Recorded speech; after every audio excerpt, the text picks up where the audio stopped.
Hello दोस्तों, स्वागत है आप सभी का आपके अपने YouTube channel GK and GS Raju Prajapat पर।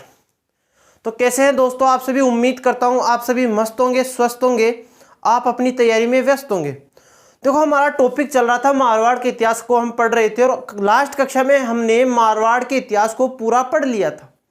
यानी कि हमारे जो मारवाड़ का इतिहास चल रहा था उसकी सबसे आखिरी कक्षा हमारी कल हो गई थी। हमने पूरा मारवाड़ का इतिहास पढ़ लिया। देखो आज हम क्या पढ़ने वाले हैं। तो हमने मारवाड़ के इतिहास में हमने सबसे पहले जाना था कि मारवाड़ के इतिहास में 3 शाखाओं का हमें अध्ययन करना है, जिनमें सबसे पहले हमें जोधपुर वाली शाखा का अध्ययन करना है, उसके बाद में हमें बीकानेर वाली शाखा को पढ़ना है, उसके बाद में हमें किशनगढ़ वाली शाखा को पढ़ना है। ठीक है, तो हमने जोधपुर वाली शाखा को कंप्लीट पढ़ लिया था। अब देखो उसके बारे में हमने कल बात की थी कि मैं आपके सामने आज के बारे में मैंने बोला था कि मैं आपके सामने जो जोधपुर वाले राठौड़ वंश को हमने पढ़ चुके हैं, उससे जो भी विगत परीक्षाओं में प्रश्न पूछे जा चुके हैं, अब तक की जितने भी एग्जाम हुए हैं राजस्थान में, उनमें जो राठौड़ों की जो जोधपुर वाली शाखा से जो प्रश्न पूछे जा चुके हैं, उन प्रश्नों की आज हम बात करने वाले हैं कि कौन कौन से प्रश्न आपके सामने पूछे जा चुके हैं। लगभग 50 से 60 क्वेश्चन ऐसे हैं जो इस अकेली जोधपुर वाली शाखा से पूछे जा चुके हैं। तो चलो हम बात करते हैं। देखो आज का हमारा पहला क्वेश्चन है, सबसे पहले क्वेश्चन दिया हुआ है आपके सामने, स्क्रीन पर भी चल रहा होगा कि जोधपुर का प्रथम शासक जिसने ईस्ट इंडिया कंपनी के साथ में सहायक संधि की थी। कि जोधपुर का प्रथम शासक जिसने ईस्ट इंडिया कंपनी के साथ में सहायक संधि की थी। तो मैंने सबसे पहले आपको बताया था कि जोधपुर का प्रथम शासक जिसने ईस्ट इंडिया कंपनी के साथ में सहायक संधि की थी वो था आपके सन्यासी राजा, ठीक है, मानसिंह राठौड़। इन्होंने कब की थी? तो इन्होंने 1818 ईस्वी में ईस्ट इंडिया कंपनी के साथ में सहायक संधि की थी।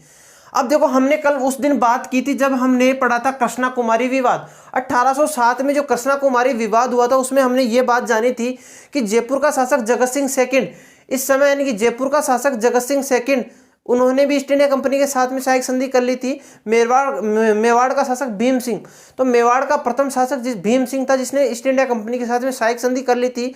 जबकि उसी समय आपके सन्यासी राजा कौन थे? मानसिंह राठौड़ थे, उन्होंने भी ईस्ट इंडिया कंपनी के साथ में सहायक संधि कर ली थी। तो इस प्रकार से आपके जो पहला प्रश्न है कि जोधपुर का प्रथम शासक जिसने ईस्ट इंडिया कंपनी के साथ में सहायक संधि की थी तो कौन हो जाएंगे? तो आपके सन्यासी राजा मानसिंह, यानी कि मानसिंह राठौड़ प्रथम व्यक्ति थे जिन्होंने ईस्ट इंडिया कंपनी के साथ में सहायक संधि की थी। और इन्होंने सहायक संधि कब की थी? तो इन्होंने 1818 ईस्वी में ईस्ट इंडिया कंपनी के साथ में सहायक संधि की थी। तुम्हारे दिमाग में ये चलना चाहिए कि जो कृष्णा कुमारी विवाद में शामिल थे, 1807 वाला जो कृष्णा कुमारी विवाद हुआ था उसमें जो 3 व्यक्ति शामिल थे, मेवाड़, साथ में आपके मारवाड़ और जयपुर वाले जगत सिंह सेकंड, मेवाड़ वाले भीम सिंह और फिर जोधपुर वाले मानसिंह राठौड़, ये तीनों के तीनों ही 1818 ईस्वी में ईस्ट इंडिया कंपनी के साथ में क्या कर लेते हैं? सहायक संधि कर लेते हैं। देखो मैंने ये बताया बेटा, ठीक है। तो आपका पहला प्रश्न हो चुका है, तो ये प्रश्न पूछा जा चुका है। इसके बाद में देखो दूसरा प्रश्न आपके सामने क्या है कि बीकानेर का प्रथम शासक जिसने अकबर की अधीनता स्वीकार की थी।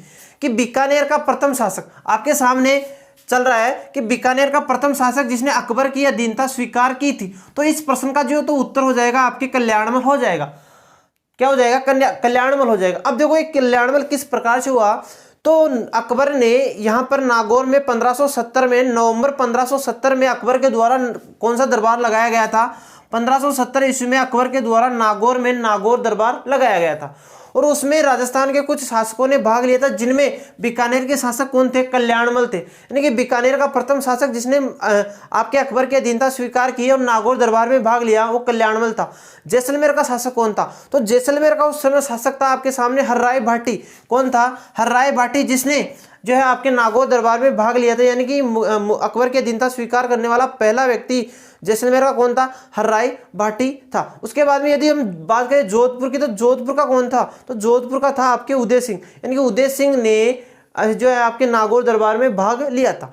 ठीक है, तो इस प्रकार से आपका जो दूसरा क्वेश्चन है कि बीकानेर का प्रथम शासक जिसने अकबर की अधीनता स्वीकार की थी तो कौन था? वो कल्याणमल था। ठीक है, तो आपके इस प्रकार से दूसरा प्रश्न का उत्तर हो जाएगा कल्याणमल। देखो उसके बाद में तीसरा प्रश्न क्या दे रखा है? तीसरा प्रश्न इसने दे रखा है कि राठौड़ राजवंश की कुलदेवी है। तो राठौड़ राजवंश की कुलदेवी कौन थी? आपके सामने प्रश्न है कि राठौड़ राजवंश की कुलदेवी कौन थी, तो राठौड़ राजवंश की कुलदेवी कौन थी, तो इसका उत्तर हो जाएगा आपके सामने नागणेची माता, जिसको क्या बोलते हैं, जिसको बोलते हैं चक्रेश्वरी माता। अब देखो हमें इसका कुछ बात करना चाहिए कि नागणेची माता या चक्रेश्वरी माता का मंदिर किसने बनवाया था, तो इसका मंदिर बनवाया था आपके दुहड़ ने। किसने? यानी कि राठौड़ों में एक शासक हुए हैं जिनका नाम है दुहड़। दुहड़ के द्वारा कर्नाटक से एक माता की मूर्ति लाई जाती है। कहाँ से? कर्नाटक। कर्नाटक से चक्रेश्वरी माता या नागणेची माता की मूर्ति लाई जाती है। किसके द्वारा? दुहड़ के द्वारा। और इसे नगाना गांव बाड़मेर में इस मूर्ति को लगाया जाता है। और ये क्या थी? राठौड़ों की कुल देवी कौन थी? आपके नागणेची माता थी। ठीक है, तो इस प्रकार से तीसरे का आंसर हो जाएगा नागणेची माता। इसके बाद में देखो आपके सामने चौथा क्वेश्चन दे रखा है। और चौथा क्वेश्चन क्या दे रखा है? तो चौथा क्वेश्चन आपके सामने दे रखा है कि गिरी सुमेल का युद्ध कब हुआ था।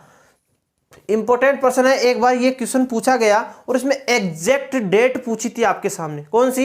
एग्जैक्ट तारीख पूछी थी कि गिरी सुमेल का युद्ध कब हुआ था। उसमें अलग अलग ऑप्शन थे। 5 जनवरी, यानी कि 5 जनवरी के आधार पर उसने 4 ऑप्शन बना दिए थे। तो आपको ध्यान रखना है कि गिरी सुमेल का युद्ध कब हुआ था। तो गिरी सुमेल का युद्ध आपके 5 जनवरी 1544 ईस्वी को हुआ था। थोड़ा सा ध्यान रखना है कि गिरी सुमेल का युद्ध इंपॉर्टेंट है। इतिहास में ये युद्ध जो है वो इंपॉर्टेंट है। क्यों है? क्योंकि ये शेरशाह सूरी और मालदेव के मध्य हुआ था। किसके मध्य? जो गिरी सुमेल का युद्ध है वो 5 जनवरी 1544 ईस्वी को हुआ। और किस किस के मध्य हुआ? तो उस समय मुगल दिल्ली में कौन बैठा था? तो शेरशाह सूरी बैठा था। और शेरशाह सूरी और मालदेव के मध्य यह युद्ध हुआ था। ठीक है, तो थोड़ा सा आपको ये ध्यान रखना है। इसके बाद में देखो आगे हम बात करते हैं। इसके बाद में क्वेश्चन दे रखा है, ये हमने पढ़ा भी है कि फारसी इतिहासकारों के अनुसार अस्मत वाला राजा किसे कहा गया है। कि फारसी इतिहासकारों के अनुसार अस्मत वाला राजा किसे कहा गया है। तो अस्मत वाला राजा आपके मालदेव को कहा गया है। जब हमने मालदेव पढ़ा था और मालदेव के कुछ उपनाम जाने थे तो उस समय हमने जाना था कि इनको क्या कहा गया है। तो फारसी इतिहासकारों के द्वारा इनको अस्मत वाला राजा कहा गया है। थोड़ा सा आपको ध्यान रखना है। इसके बाद में देखो छठा प्रश्न है आपके सामने कि अजीत सिंह को मारवाड़ दिलाने में सहायता किसने की थी। यानी कि अजीत सिंह को औरंगजेब इनके समकालीन था। दिल्ली का शासक कौन था? अजीत सिंह के समकालीन औरंगजेब था। तो औरंगजेब ने इनको दिल्ली की जेल में कैद कर लिया था। तो दिल्ली की जेल से छुड़ाने का जो सफर था और शासक बनाने तक का जो सफर था उसमें सहयोग किसने किया था? तो आपके उसका नाम है दुर्गादास राठौड़। कौन थे? दुर्गादास राठौड़। यानी कि अजीत सिंह को मारवाड़ दिलाने में सहायता किसने की थी? तो दुर्गादास राठौड़ ने की थी। दुर्गादास राठौड़ को क्या बोलते हैं? तो कर्नल जेम्स टोड ने इनको राठौड़ों को क्या कहा है? यूलिसस कहा है। किसको? दुर्गादास राठौड़ को कर्नल जेम्स टोड ने राठौड़ों का क्या कहा है? यूलिसस कहा है। साथ में इनको कहा जाता है मारवाड़ का उद्धारक। किसको? दुर्गादास राठौड़ को मारवाड़ का उद्धारक कहा जाता है। साथ में अणबिंद्या मोती किसको कहा जाता है? तो दुर्गादास राठौड़ को अणबिंद्या मोती कहा जाता है। ठीक है, और आपके सामने ये इनके उपनाम है। तो थोड़ा सा ध्यान रखना है कि अजीत सिंह को मारवाड़ दिलाने में महत्वपूर्ण सहायता किसने की थी? तो आपके दुर्गादास राठौड़ ने की थी। देखो इसके बाद में आपके 7वां क्वेश्चन है।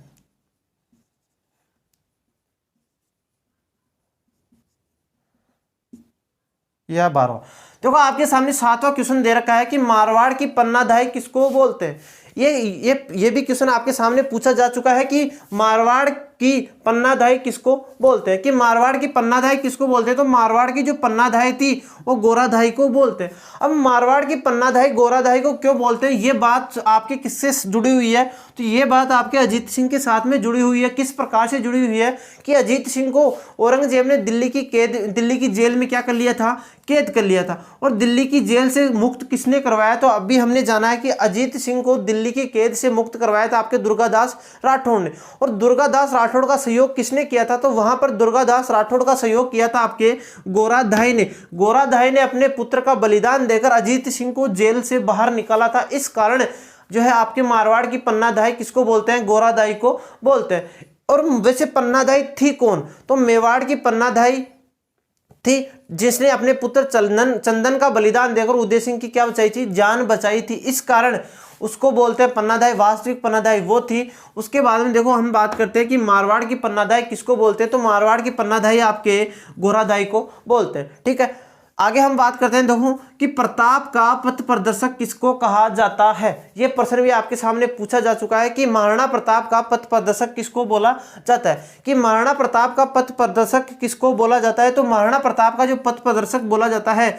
वो राव चंद्रसेन को बोला जाता है, यानी कि महाराणा प्रताप का अग्रगामी वो भी आपके चंद्रसेन को ही बोला जाता है। साथ में महाराणा प्रताप का पथ प्रदर्शक ये भी चंद्रसेन को ही बोला जाता है, क्योंकि प्रताप से पहले यानी कि महाराणा प्रताप से पहले अकबर का विरोध किसने किया था, अकबर के अधीनता किसने स्वीकार नहीं की थी, तो आपके चंद्रसेन ने स्वीकार नहीं की थी। ठीक है, देखो आगे हम चलते हैं। इसके बाद में नवा क्वेश्चन दे रखा है आपके सामने कि रूठी रानी के नाम से प्रसिद्ध है, यानी कि रूठी रानी के नाम से कौन प्रसिद्ध है, ये आपके सामने प्रश्न पूछा गया है। तो रूठी रानी के नाम से प्रसिद्ध है आपके उमादे।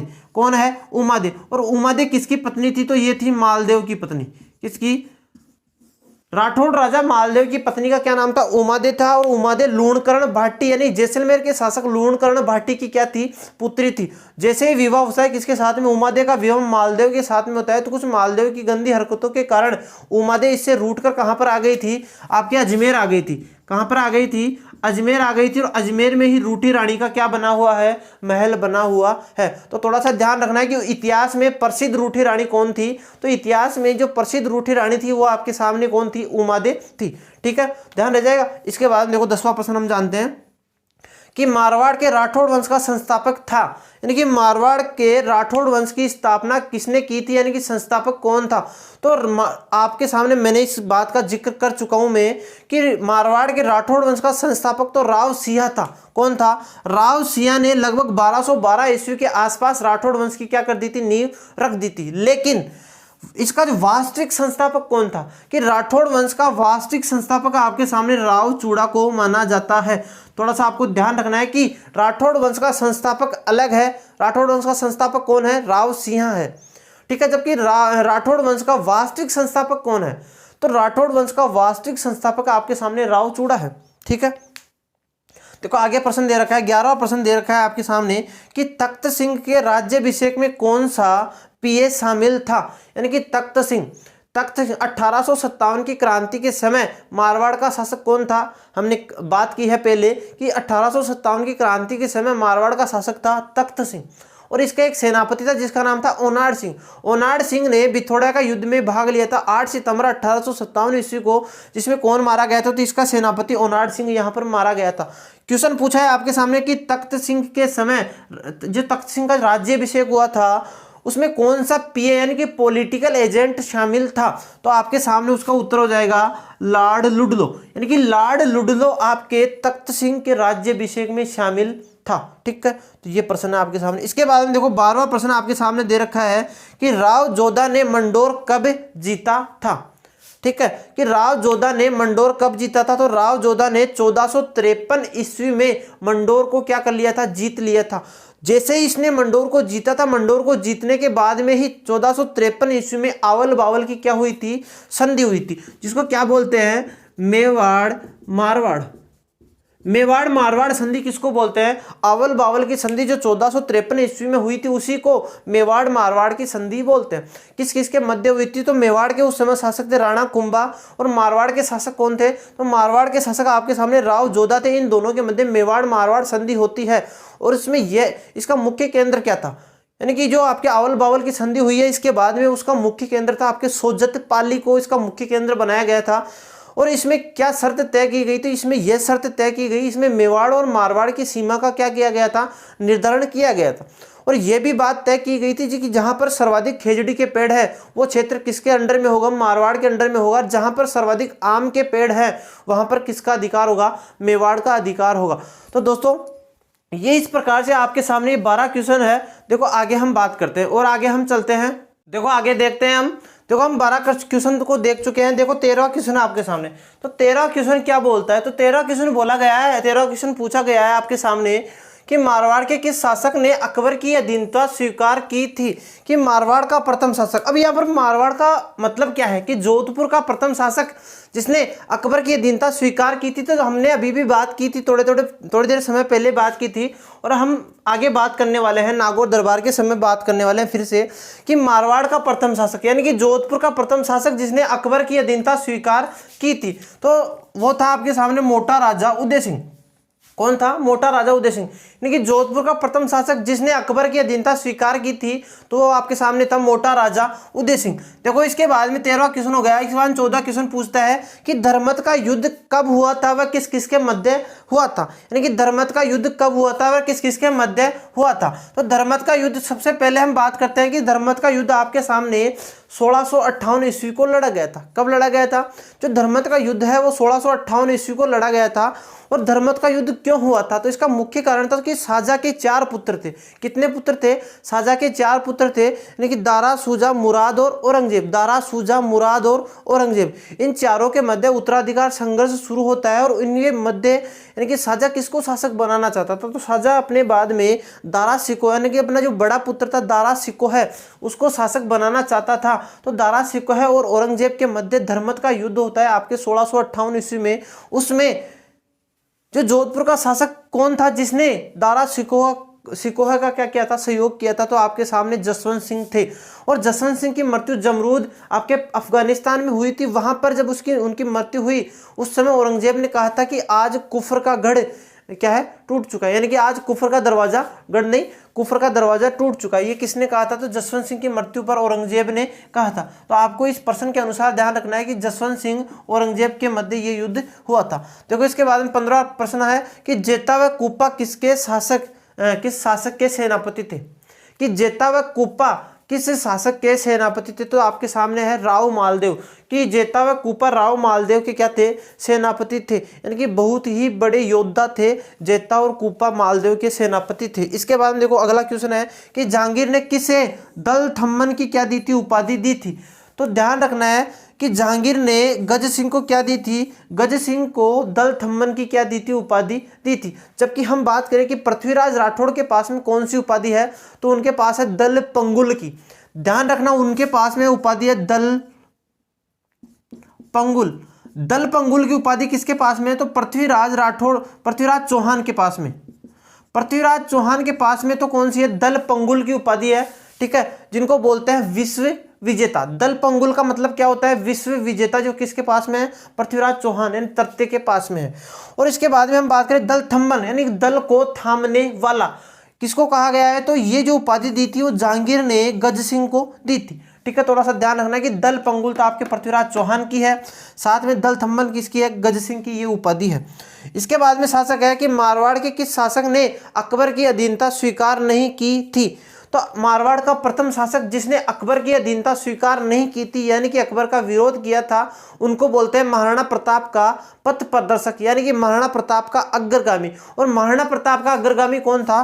तो आपके सामने महाराणा प्रताप का अग्रगामी था आपके राव चंद्रसेन। तो मारवाड़ का प्रथम शासक जिसने अकबर की अधीनता स्वीकार नहीं की थी तो वो सामने कौन है? आपके है राव चंद्रसेन। ठीक है, देखो आगे चलते हैं हम। आपके सामने 18वां क्वेश्चन है कि मालदेव के बाद में मारवाड़ का शासक कौन बना था? यानी कि मालदेव के बाद में मारवाड़ का शासक कौन बना था, ये भी प्रश्न आपके सामने पूछा जा चुका है। तो मालदेव के बाद में मारवाड़ का शासक बनता है राव चंद्रसेन। कौन था? राव चंद्रसेन। और मालदेव का उत्तराधिकारी कौन था वास्तव में? तो उसका नाम था राम, यानी कि इसका बड़ा पुत्र था जिसका नाम था राम। देखो आगे हम बात करते हैं। 19वां प्रश्न आपके सामने दे रखा है कि नागौर दरबार कब लगा था? बहुत ही इंपॉर्टेंट है, एग्जाम में पूछा गया है कि नागौर दरबार के बारे में पूछा गया है। तो हम पूरी बात कर लेते हैं कि नागौर दरबार लगा था आपके नवंबर 1570 में। यानी कि नवंबर 1570 में अकबर के द्वारा इस उद्देश्य से नागौर दरबार लगाया गया कि मैं राजस्थान के सभी शासकों को क्या कर लूंगा? अपने नियंत्रण में कर लूंगा और उनको अधीनता स्वीकार करवा दूंगा। ठीक है, इस उद्देश्य से नागौर दरबार लगाया गया था। और यह कहा गया कि अकबर के द्वारा यह कहा गया कि मैं अकाल राहत कार्य के तहत शुक्र तालाब का क्या कर रहा हूं?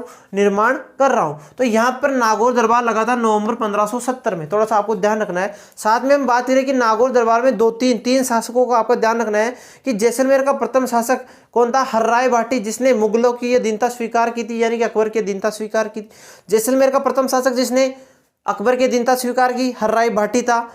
बीकानेर का कल्याणमल था, जोधपुर का मोटा राजा उदय सिंह था। ये 3 नाम आपको ध्यान रखने। साथ में हम बात करें बूंदी की, तो बूंदी का था आपके सुरजनहाड़ा। आप 4 नाम याद रख लीजिए। बीकानेर का कौन था? जैसलमेर का हर्राई बाटी था। बीकानेर का था कल्याणमल। साथ में उदयपुर की हम जोधपुर की बात करें तो मोटा राजा उदय सिंह था, और बूंदी का था आपके सुरजनहाड़ा। ये 4 लोग थे जिन्होंने नागौर दरबार में अकबर की क्या कर ली थी? अधीनता स्वीकार कर ली थी। इसके बाद देखो अगला प्रश्न हमारा 20वां प्रश्न है कि औरंगजेब की मृत्यु के समय जोधपुर का शासक कौन था? बहुत ही इंपॉर्टेंट बात है कि औरंगजेब की मृत्यु के समय जोधपुर का शासक कौन था? तो उस समय शासक था आपके महाराजा अजीत सिंह।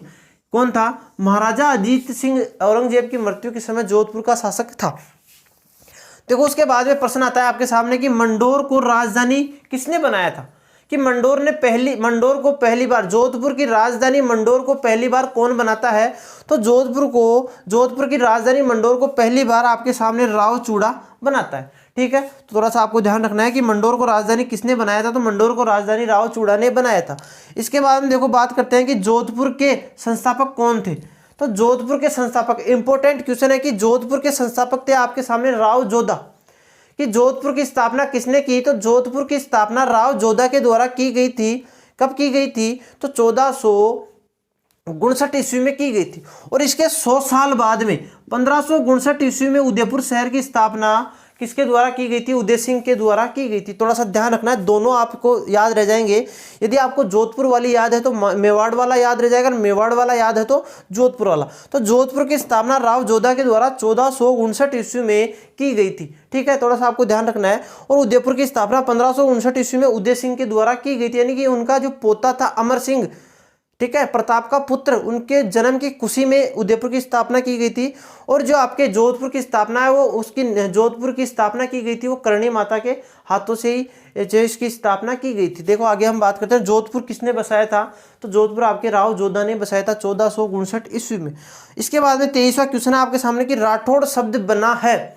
ये मैं जब राठौड़ों की उत्पत्ति पढ़ाया था, मैंने पहली कक्षा में मैंने बताया था कि जो राठौड़ शब्द है वो राष्ट्रकूट शब्द से बना हुआ है। यानी कि दक्षिणी भारत की एक जाति है जिसका नाम है राष्ट्रकूट, और उस राष्ट्रकूट जाति से कौन सा शब्द बना है? राठौड़ शब्द आपके सामने दक्षिणी भारत की एक जाति है जिसका नाम है राष्ट्रकूट, उससे बना है। देखो आगे हम चलते हैं।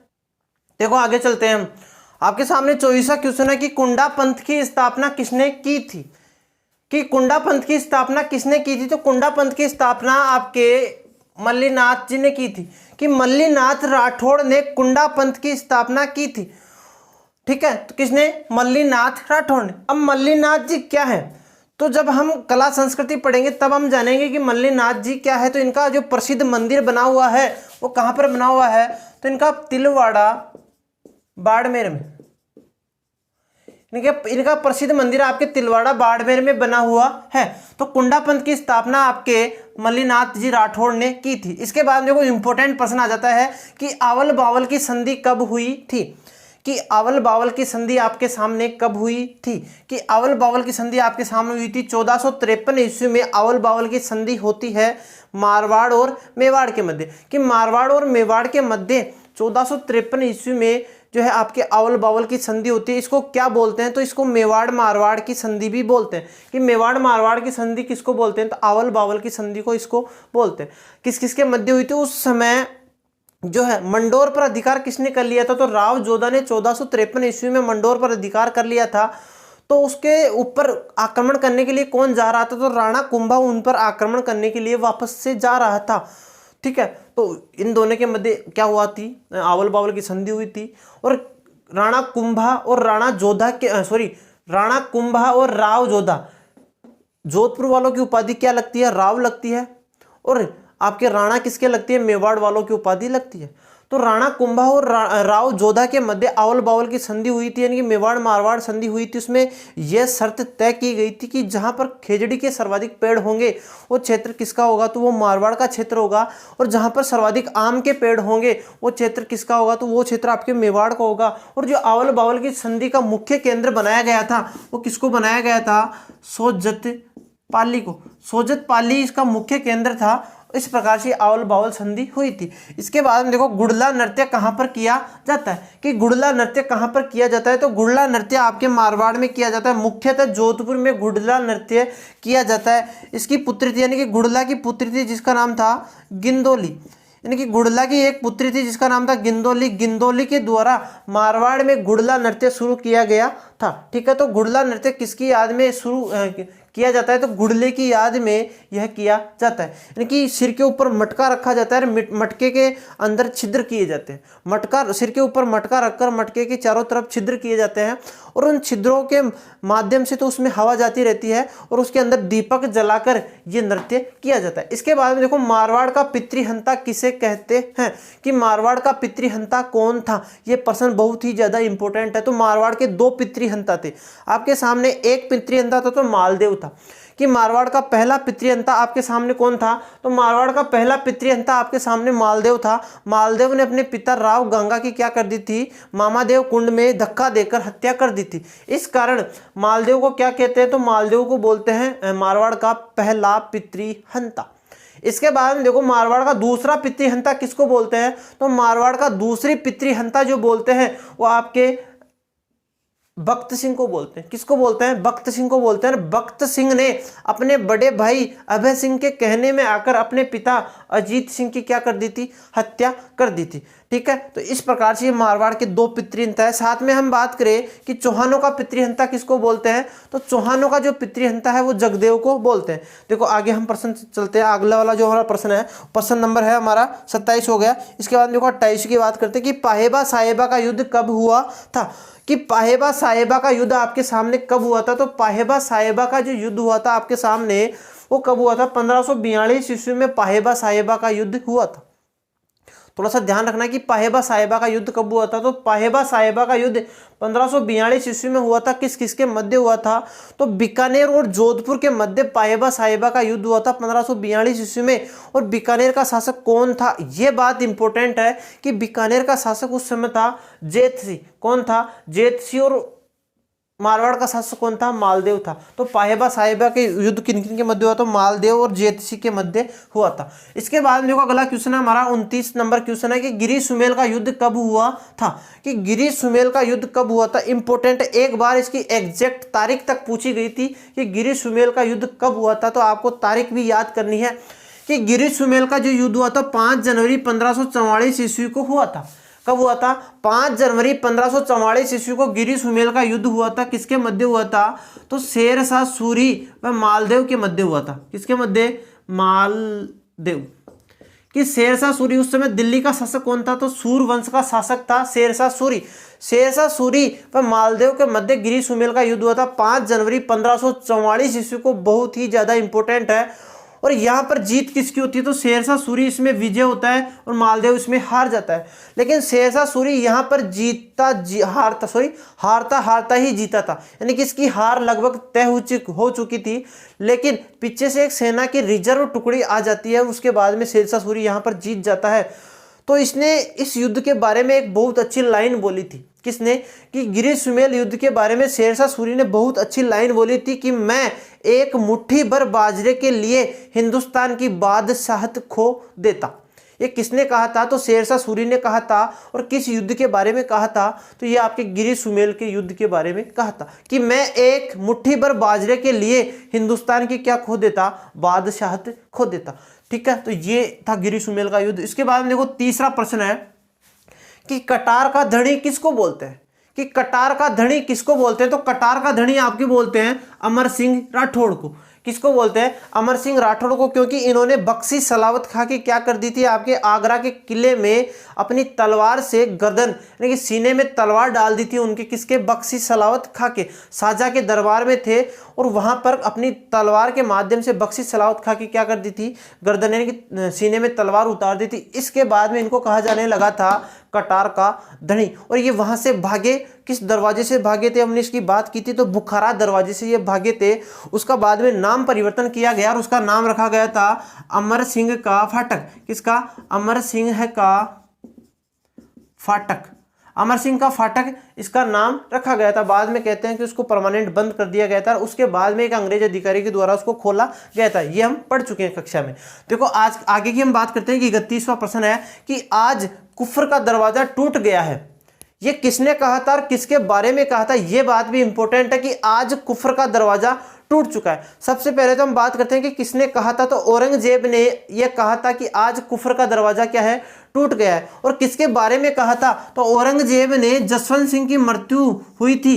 जसवंत सिंह की जब मृत्यु हुई थी आपके कहां पर, जमरूद नामक स्थान, इसकी मृत्यु कहां पर हुई थी, जमरूद अफगानिस्तान, यानी कि जमरूद अफगानिस्तान में जसवंत सिंह की जब मृत्यु हुई थी उसके बाद में कहा था औरंगजेब ने कि आज कुफ्र का दरवाजा क्या है, टूट गया है। इसके बाद में देखो अगला क्वेश्चन है आपके सामने 32वां क्वेश्चन है कि अंतिम मुगल राजपूत विवाह कौन सा था। वेरी वेरी मोस्ट इंपोर्टेंट प्रश्न है कि राजस्थान का अंतिम मुगल राजपूत विवाह कौन सा था, तो जसवंत सिंह का पुत्र था जिसका नाम था अजीत सिंह। क्या नाम था, अजीत सिंह। और अजीत सिंह का जन्म कहां पर हुआ था, आपको कमेंट बॉक्स में बताना है। मैंने ये बताया है कि इनकी जो मृत्यु, इनके पिता की मृत्यु हुई थी जमरूद अफगानिस्तान में, वहीं पर कौन थे, इनकी माताएं थी। और ये किसके हुआ था, जादम, इसकी माँ का क्या नाम था, जादम था। और जादम को कहां पर ले जाया गया था, तो उनको लाहौर में ले जाया गया था। और अजीत सिंह का जन्म भी कहां पर हुआ था, लाहौर में ही हुआ था। तो अंतिम मुगल राजपूत विवाह अजीत सिंह था,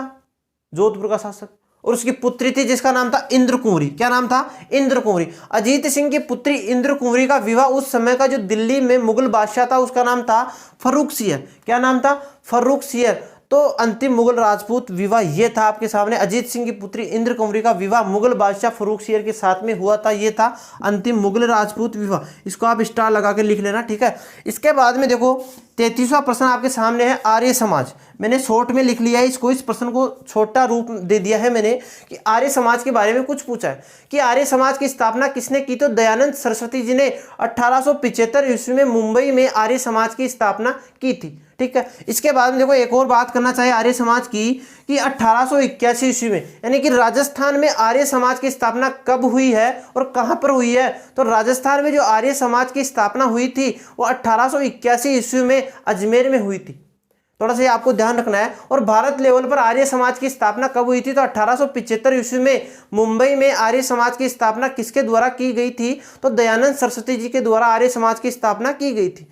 जिन्होंने क्या कहा था, वेदों की और लोटों का नारा किसने दिया था, शुद्धि आंदोलन किसने चलाया था, तो दयानंद सरस्वती जी ने चलाया था। सत्यार्थ प्रकाश ग्रंथ किसने लिखा था, तो दयानंद सरस्वती जी ने लिखा था।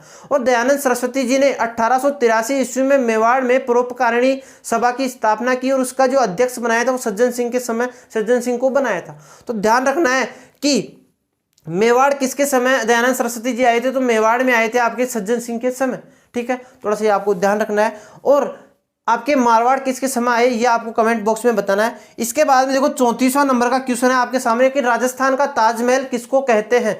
देखो ऐसे मत समझना कि छोटे फॉर्मेट में लिखे हुए, मैंने खुद ने लिखा है क्योंकि हमारे पास थोड़ा छोटा बोर्ड है, इसलिए कि राजस्थान का ताजमहल किसको कहते हैं, तो राजस्थान का ताजमहल आपके बोलते हैं जसवंत थड़े। जो जसवंत थड़ा बना हुआ है जिसका निर्माण किसने करवाया था, तो सरदार सिंह ने अपने पिता जसवंत सिंह की याद में जोधपुर में मेहरानगढ़ दुर्ग के पास में ही जसवंत थड़े का निर्माण करवाया था। इसको बोलते हैं राजस्थान का ताजमहल। यदि हम बात करें कि हाड़ौती का ताजमहल किसको बोलते हैं, तो हाड़ौती का ताजमहल आपके अबली मीणी के महल को बोलते हैं, जो कहां पर बना हुआ है, कोटा में बना हुआ है। इसके बाद में हम बात करें कि कांठल का ताजमहल किसको बोलते हैं, तो कांठल का ताजमहल कैसे, कांठल और कैसे काका जी की दरगाह जो कहां पर बनी हुई है, प्रतापगढ़ में, तो कांठल का ताजमहल आपके काका जी की दरगाह को बोलते हैं जो आपके प्रतापगढ़ में बना हुआ है। इसके बाद में देखो हम बात करें कि दक्षिणी भारत का ताजमहल किसको बोलते हैं, तो वो बोलते हैं आपके बीबी के मकबरे को। जो दक्षिणी भारत में औरंगाबाद महाराष्ट्र में जो बीबी का मकबरा बना हुआ है रबिया दुर्रानी का, यानी कि औरंगजेब की पत्नी थी जिसका नाम था रबिया दुर्रानी, औरंगजेब की पत्नी रबिया दुर्रानी का जो मकबरा बना हुआ है उसको बोलते हैं बीबी का मकबरा।